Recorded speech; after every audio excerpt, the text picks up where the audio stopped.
Қайырлы кеш, қайырлы күн. Бізде көктем. 3 айдың 22 сәулесі күн не дейді? Күні дей ма? Сәулесі дей ма? Күні. Жұлдызы. Жұлдызы. Күні. 22-ші. Ойбай. Бәң басынан. Саламатсыздар ма, қалайсыздар, амансыздар ма? Бізде көктем. 3 айдың 22-ші жұлдызы. Күн тамаша. Жаз болып тұр ғой. Бірдеңке естіп жатсыңдар ма мені? Білмеймін. Көңіл күй тамаша. Пекиндамыз, Қытайдамыз.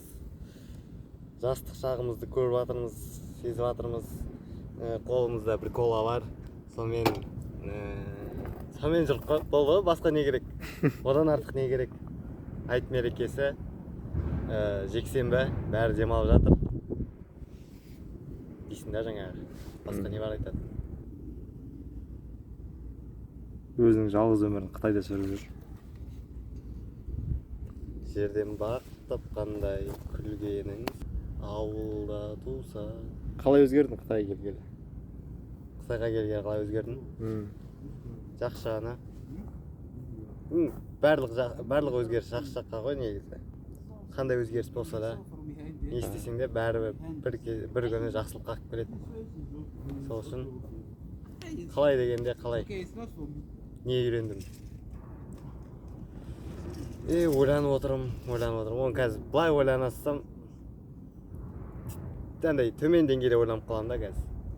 Оны асықпай отырып, не істедім, не істеп үйрендім, қандай навыктар үйрендім деп. Навык деген қазақша салайды. Өнер үйрендім деп ойлану керек негізі олша. Дұрыс. Қалай айта салатын дүние емес. Мысалы, мына Қытайға келіп, Қытайға дейін де тарих қысқа болатын. Бірақ Қытайда көбірек уақыт пайда болғаннан кейін тарихты ойлап бастадым. Басқа елдердің тарихы, Қытайдың тарихы негізі қызық дүние. Барлығы, әрқашан. Бәрекелді. Деген екен. Жалпы көп студенттер шетелге шығып бұзылып кетеді дейді. Сол рас па? Негізі мұнда свобода дейді ғой, бостандық бар да. Кейбіреулерді бүйтіп ұстайды ғой, бүйтіп үйінде ата-аналары бүйтіп ұстайды. Бостандық бермейді. Ананы болмайды, мынаны болмайды, сабағыңды оқы, сол кезде ғана болады деген жерде мына жерге келеді полный бостандық, толықтай бостандық. Ешкім дейтін әже, қой дейтін қожа жоқ. Сол кезде білгенін істеп келеді. Клубқа барғысы келеді, мына аяқтағы жастық жағын өткізгісі келеді. Ал кейбір адамдар енді өз елінде де бостандық болады. Менде мысалы өз елімде де бостандық болды. Білгенім істедім, не істесем өзім білетін. Сол үшін әркім өзіне байланысты ол. Өзін ұстай алуына байланысты. Солай дегенсіз. Солай.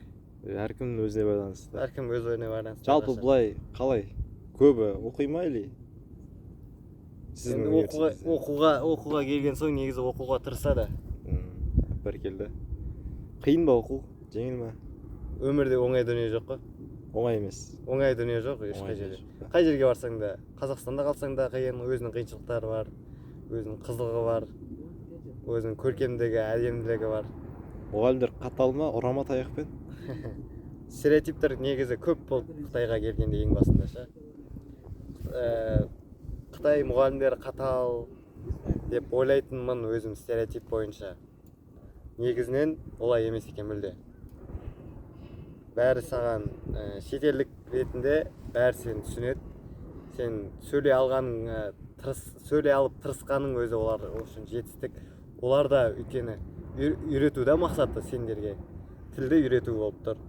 Сен сәл болсын прогресс көрсеткен кезде ол жақсы да, ол мұғалімдерді керісінше қуантады. Прогресс деген қазақша салайды. Жетістік жақсы жаны ұмтылу сенен пайда болған кезде мұғалімдерде де қуанады да. Олар ұрыспайды. Ұрысса да жөнімен да. Сендер мұнда оқу үшін келдіңдер, оқымайсыңдар ма енді деп. Сондай жөнімен ұрысатыны бар. Былай бәрімен жақсы қарым-қатынастамыз мұғалімдермен.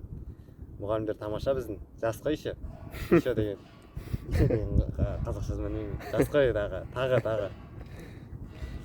Солай да. Бәрі 25-30-да бәрі. Қазір сен шамамен. получается не оқып жатсың? Получается дегенді қолданбасаңыз деп қойсын. Получается ма? Получается Не деген. оқып жатсың қазір? Қандай? Ну негізі, ну дегенді алып тастау керек. Негізі қазіргі сәтте тіл оқып жатырмын, Қытай тілін.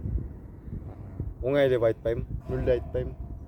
Қиын деп те айтпаймын. Егер зейініңді салып, тырысып оқысаң, бәрі мүмкін. Осылай. Бәрекелді. Бәрі мүмкін. Уже неше ай өтті бұл жақта жүргеніңізге? 10 айдың 20 жұлдызында келдім, қателеспесем. 10 айдың 20 жұлдызында келдіңіз. Шамамен 5 ай өтіпті. Бұл жақтағы өмір қалай? Бұл жақтағы өмір өте тамаша. Проблемалар болған жоқ па? Бір қалыпты. Мәселелер жоқ, түк мәселе жоқ. Мәселе. Қиындайтын мәселелер жоқ. Келгенде қандай қиыншылықтар болды? Келгенде ма? Басында келгенде әрине тіл жағынан қиын болады. Ешкім түсінбейді, ешкім қытайшада. Мен қытайша түсінбеймін, олар ағылшынша түсінбейді. Бір-бірімізге бір затты түсіндіру қиын болды басында келгенде. Ол дейтін бара-бара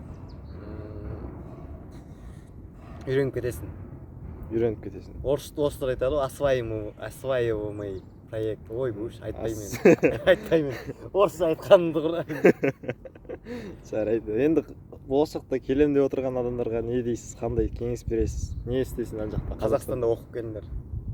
Қазақстаннан қытайша ең керек деген 500 сөзді жазып келіңдерші. Құдай үшін барлық қазақ ақылды деп ойласыншы бәрі. Мына қазақтар келеді, бәрі 500 сөз біледі. Неткен ақылды халық деп бәрі тамсансыншы. Бастан өткен дейсіз ғой. Бастан өткен, бекерден бекер айтпаймыз. Сендер де өздерің Қазақстанда оқу ол оңайырақ. Бәрібір оңайырақ Қазақстанда оқуша. Бірақ мына жерде оқығанда сен толықтай үйренесің. Сен қалай сөйлесетін қытайлықтар күнде қалай сөйлесетін үйренесің. Шынымен шынайы қытайлар қалай сөйлесетін үйренесің. Шетелдіктермен конфликт болмады ма? Менде өзімде болмады. Мен өзім конфликтті адам емеспін.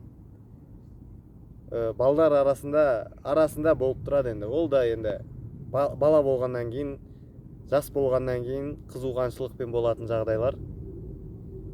Бұлай тыныш, ешкімге шаруасы жоқ. Ешкімге тиіспейді, бекерден бекер. Сондықтан егер тыныш жүрсеңдер, өмірлерің тыныш болады. Бәрекелді. Енді көп сұрайтын бір сұрақ, енді тамақ жағынан қалай тамақ пісіресіздер ме, или сатып аласыздар ма? Енді Қытай енді мұсылман елі болмағандықтан кейін мұсылмандар үшін тамақ табу қиын, бірақ Бейжің қаласында енді көп негізінен мұсылмандар өте көп тұрады. Тұңған халқы, ұйғыр халқы, бәрінің өзінің кішігірім ауыз тиіп кететін бір кафешка деген қазақшасы қалай, асханалары бар. Қазақтың ұлттық мейрамханалары да бар. Қазақстанның мейрамханалары бар. Түрік бауырларымыздың мейрамханалары бар. Олардың енді бәрі ақша, студент болғаннан кейін, оқушы болғаннан кейін біз өзіміз жасай аламыз, былай. Қазақтың ұлттық тағамы макарон. Енді ол дейтін енді барлығы ғой, қазақтардың бәрі ғой енді. Бәріне жақын тамақ. Сол үшін сол. Жақсы. Тағы не айтсақ болады тамақ туралы. Солай. Тамақ негізі маңызды ол деген. Қазақстанның тамағын әрине сағынасың. Еті басқаша енді мына жерде. Бұлай бағалары Қазақстаннан арзанырақ. Бұл азық-түліктің бағасы арзанырақ Қазақстаннан. Не алсаң да бәрі Қазақстаннан арзан. Осылай. Мына қоланың өзі 350 теңге тұрады, литровый. Қазақстанда 600-700 теңге тұратын шығар қазіргі сәтте. Қазақстанда болмағаныма жарты жыл болды. Бағаларын білмеймін, мен кеткенде 550 болып жатқан. Қателеспесем, деген сөзді қайтадан қолданып қойдым. Болды ма? Аяқтап қорытынды сөз айтып қоштасып жіберсеңіз. Аяқтайтын болсам, өздеріңе сеніңдер, мақсат қойыңдар, жетістікке жетіңдер. Биік жетістіктерге мақсаттарға жетулеріңе тілектеспін. Оның бәрі нық қадаммен болады, бірден болмайды. Әр қадам, әр ступенька дейтін, ступенька дейтін қадам. Әр қадам сені соған жетелейді. Сен дәл сол орындасын. Егер бір орында тұрмау керексің да, жай ақырын болсын қозғалу керексің. Әр қадам сені сол жетістікке жақындатады. Қандай қадам болсын, ол жақындатады сені. Мейлі ол сен ол қадаммен бәлкім астыға қайтадан түсіп кететін шығарсың. Бірақ ол кезде жеңілмей, қайта бастап көріп, қайтадан тырыссаң, сен бәрібір бір күні жетістігіңе жетесің, мақсатыңа жетесің. Сондықтан қанша жерден мойымаймыз. Мойымаңдар дейсіз. Мойымаймыз, иә. Сау болыңыздар, барлығыңызға сәттілік, аманшылықта кездескенше. Бірінші дубль. Ештеңке ешкімді сценарийсіз, ештеңке сөз жазбай, осылай фк ете қалдық. Иә. Осылай далада отырып, ешқандай сценарий да жазбай түсіре салдық. Сіздермен болған Манап Арсен, және оператор Бекболат Бекзат. Қош, саулықта болайық.